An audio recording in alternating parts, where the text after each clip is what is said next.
ce fut un combat tendu, serré, mais au final la médaille de bronze, tu dois être heureuse. Oui, très très heureuse parce que du coup je manque pas à mon petit devoir de faire une médaille par première ligue. Et puis encore plus heureuse parce que c'est contre la française Laila Hurto qui est performante, peut-être pas sur les dernières compétitions mais qui l'a été. C'était un sacré adversaire que j'avais jamais eu l'occasion de rencontrer. Je suis vraiment contente parce que ouais, on méritait toutes les deux la médaille mais aujourd'hui c'est moi. Maintenant c'est la vérité d'aujourd'hui, c'est pas celle de demain mais en tout cas je suis contente de ce que j'ai fait aujourd'hui et j'ai toujours dit que ce que j'avais à prouver c'était sur les tatamis et aujourd'hui je l'ai fait donc satisfaite. Comment aborde-t-on un combat contre quelqu'un qu'on connaît très bien puisque vous êtes entraînés longtemps ensemble? Oui, quand j'étais chez les jeunes, j'ai fait toute ma préparation avec elle, qui était déjà senior. Donc je savais qu'elle avait beaucoup plus d'expérience, qu'elle me connaissait par cœur.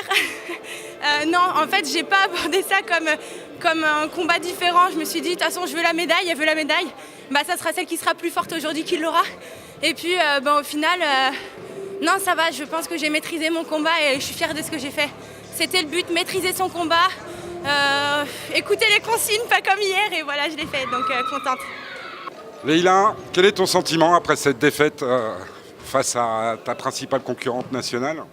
Alors bizarrement super contente parce qu'il y a 3 semaines, un mois, d'ailleurs plus 3 semaines, c'était impossible que je fasse Rabat. C'était impossible que je reprenne dès maintenant par rapport à la blessure que j'ai eue au niveau des dents. Donc au final on m'a dit que j'avais le droit de la faire il y a 1 semaine et demie à peine. J'ai repris à m'entraîner il n'y a pas longtemps, donc on s'est dit si jamais je passe un tour c'est déjà bien. Et au final, 1 tour, 2 tours, 3 tours, je perds vraiment de justesse face à la chinoise. 1-1, je perds le Senchu dans les dernières secondes, un petit bug, voilà. Donc je perds. Et suite à ça, l'Iranienne en repêchage, je suis super contente de moi parce que je vais chercher quand même 6 points en 8 secondes. Donc vraiment contente. Et là, pareil, ça manquait de peu. Je vois les temps. Après, voilà, entre mes dents, ma contracture à la fesse, c'était très compliqué. Donc d'un côté, super heureuse que je ne pensais pas revenir aussi vite à ce niveau-là. Et là, dès qu'on va régler les petits soucis physiques, je me dis que ça va être que du bonheur. Et tu peux être crédité effectivement du plus beau combat de ce tournoi face à l'Iranienne. Tu es mené 4-0 à 10 secondes de la fin. Tu nous racontes les 10 dernières secondes? C'est ça, alors dans les 10 dernières secondes, je vais chercher un balayage qui est un peu ma spécialité. Donc, je vais chercher le balayage, 3 points, il reste 8 secondes. Le combat est sur le point de s'enclencher, sauf qu'il n'avait pas vraiment dit à Jimé, donc je perds 1 seconde. Là, Didier qui a été très fort, il dit non, il y a 8 secondes.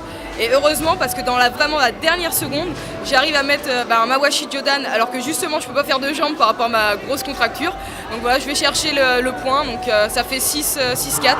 Et juste super heureuse que ça m'ouvre les portes derrière de la place de 3. Et ça me prouve aussi que même blessée, j'arrive quand même à passer des caps, donc que du bonheur.